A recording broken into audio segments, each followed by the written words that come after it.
So I start with a question. Have you ever been a member of virtual team? So you can ask me, okay, what is a virtual team? So virtual team is a group of people who, at least two of them, work in different locations. They share a common goal, and mostly they use technology. So are you sure you aren't? You have never been a part of virtual team? So research says that 85% of employees work in this kind of structure.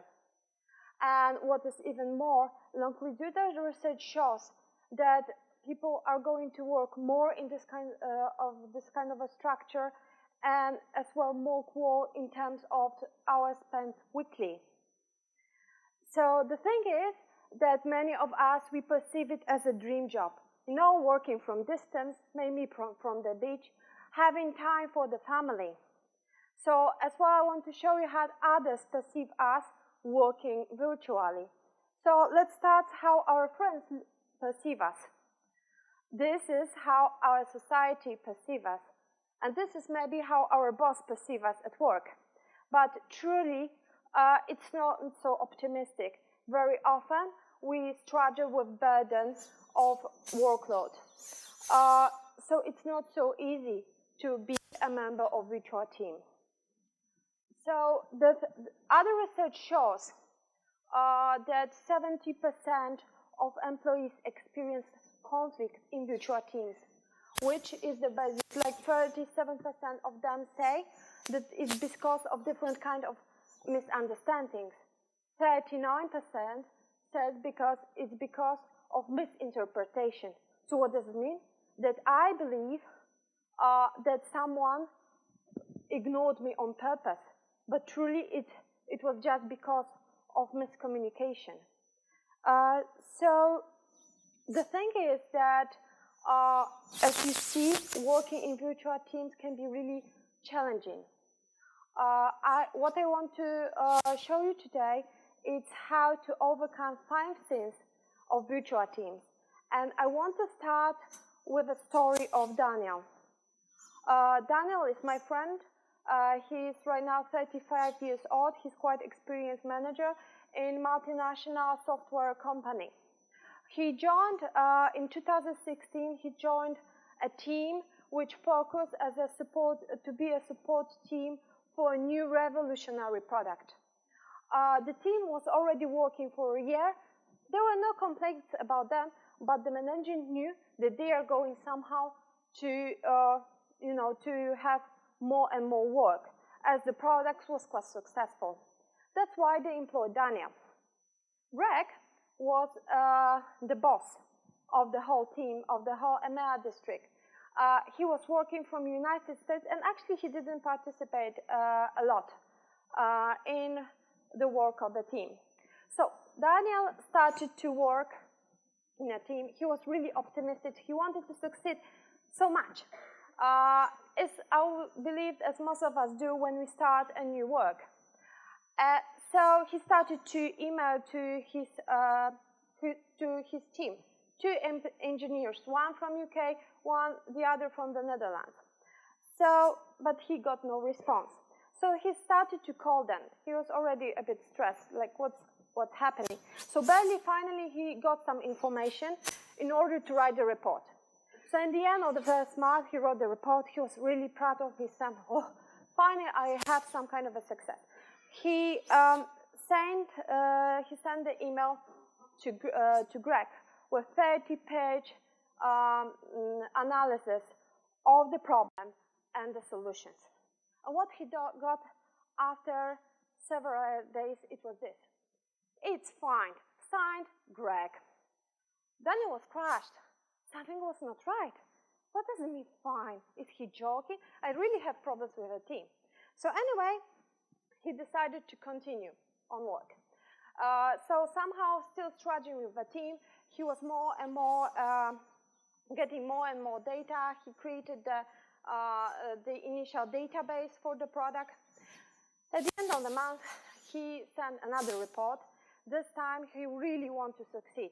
You know, it's the feeling when you failed the first time and you really want to succeed. And after several days, he got the second email. It's fine, signed Greg. That was too much for Daniel. So, you know, as you see, it was July. He decided to take a few days off. He got back, and he got an email. Let's have a video call. And now imagine his good holiday mood disappeared in a minute. Next 24 hours were like a torture. Like for most of us, when we prepare for a hard talk with our boss, he was sure he's going to be fired. He was not getting along with the team. What's more, most probably his boss was not satisfied. Fine for Daniel meant average. He didn't like to be average, as most of us do.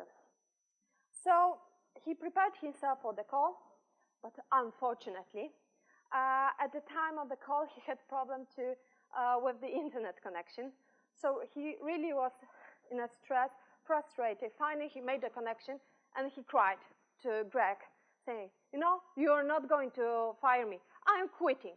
And believe it or not, computer crashed. So although somehow Daniel was able to continue work in the team, and he finished the project, but for years, he didn't want to be a member of any virtual team. So the thing is how we can sum up those 5 sins that we observe here for Daniel still. First of all, scarce communication.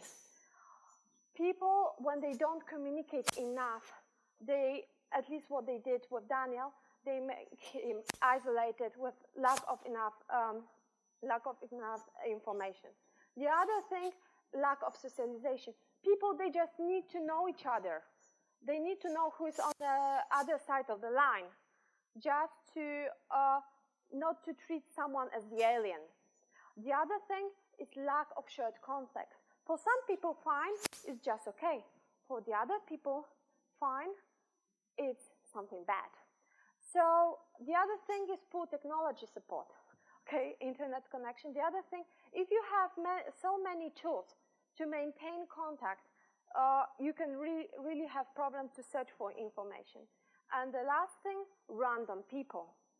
People to work in virtual teams, they not only need to be experts, they as well need to be trained to be able to work efficiently in virtual environment. Here, no one had such training. So why behind all of this, there's one very serious wrong assumption about virtual teams. That virtual teams are just like the same as any other team. But the truth is the opposite. They are very different from normal, regular, traditional teams. So there are 3 processes about which I want to tell you right now, which makes those relationships in virtual teams different. The first one is communication. So communication in virtual environment is low in social interactivity, in social presence. So the thing is, what kinds of impact it has? First of all, understanding the context of communication. The other thing, it's about managing conflicts. And final, having an effective dialogue. So we can search in different sciences to have a better understanding of that. So let's think about psychology and neuroscience. So when we think about traditional interpersonal communication, what we use, how we collect data about the interaction, those are words, tone of voice, and body language, including micro-expressions. And the thing is, so when we have a contact with a person, those are gigabytes of information. Of course, we are not unconscious of most of them. Without that, we would be overloaded and impossible to react at all. So the thing is, that a lot of things are unconscious, but still, somehow we have the information about the situation in form of a hunch or intuition. So how can it can be visible? So imagine yourself, you meet with a client, he's really optimistic, saying, yes, I'm going to tell you, but somehow you feel the opposite. And in the end, he never calls back. So the thing is, So what you can think, was it something about his smile, or maybe his eyes were not sparkling? And these are actually micro expressions. So spontaneous, quick emotional messages. And they are formed by facial masses. And we are not, as a presenters, we are not aware of them. As a receiver, we are not aware of them. But the thing is, this is a very sophisticated system of communication, which is the result of millions of years of mankind evolution. But the thing is that we somehow, in virtual reality, we don't have it. So in virtual reality, we have emoticons, and they are not very helpful. Even though that our graphic designers, they're really creative, they want to help us, it's not enough. And when you think about video conferencing, it is never going to be as perfect. It will never give us such quality to collect so many data. So the second thing, trust development. Trust, as most of you know, it's really important for us to speed up decision-making processes. But in virtual teams, this is one of the biggest challenges, trust to earn trust. So how do we, in traditional interaction, how we develop trust? One, it's reputation, performance, and appearance. We actually tend to trust people more who are somehow similar to us. And how we strengthen it? Through interaction and observation. So what we have in virtual reality, it's very difficult to observe people. We don't have that much interaction. As well, it's very rarely that we meet people face to face. So what lasts is communication, it's style and frequency, and keeping the deadlines. And what is even more, Susan Pinker, she's a psychologist, and she says that our trust behavior is enhanced through different kinds of hormones. And when we have an real eye-on-eye contact and we have a handshake, it means that we release oxytocin to our bloodstream. In virtual environment, we don't have it. That's why we feel less as a team and we feel more isolated. So this is all about trust sharing. Let's move to the final process, knowledge sharing. Actually, in virtual teams, we are very effective to codify knowledge. We have a lot of technology. From the other side, it could create huge chaos. 28% of employees working in virtual teams, they complain about information overload. And can you imagine that we waste 6.5 hours weekly to search for information or recreate documents? This is one thing about knowledge, and the other thing, it's about tacit knowledge. Tacit knowledge, this is know-how, skills, experience, and we usually transfer it through observation. We share it through observation, through mentoring. But in fact, what happens, of course, in virtual environments is very, very difficult. So to give you the example, I want to ask you, do you know how to crochet? Actually, I do it for 25 years because my granny taught me. So just to very quickly tell you what do you need for that. You have an instruction here to help you. So you have a hook, you have a yarn, you have more or less the instructions. So you need to so you need to take 2 loops. Under 2 loops of the second chain, you form your hook, you grab a yarn, you bring it through it, you run over, you bring it through the first loop, and on your hook only, and then you finally make a stitch. Simple, I don't see it from your faces. So so you can ask me if you never did it, okay, how the hook looks like. So the thing is, how it can be presented simpler. It is the first step, this is the second step, this is the third step, nearly succeeded, and the 4th step. And this is actually why we love video tutorials right now. You can learn nearly everything.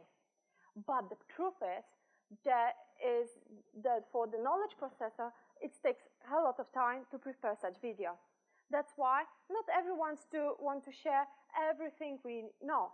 And this is the same in virtual teams. In virtual teams, for knowledge processor, it takes a lot of time to transmit the knowledge. That's why we don't transmit it that often. Virtual teams actually share less information than traditional face-to-face teams. And so this is all about knowledge. And the question is, what can you do in order to avoid 5 things against virtual teams? So you need to, first thing, acknowledge the complexity of virtual environment, and I believe you already did it today. The second thing is training. You need to train yourself to be prepared to work in virtual environment. And lastly, you need to experience it. You need to experience being aware virtual team member.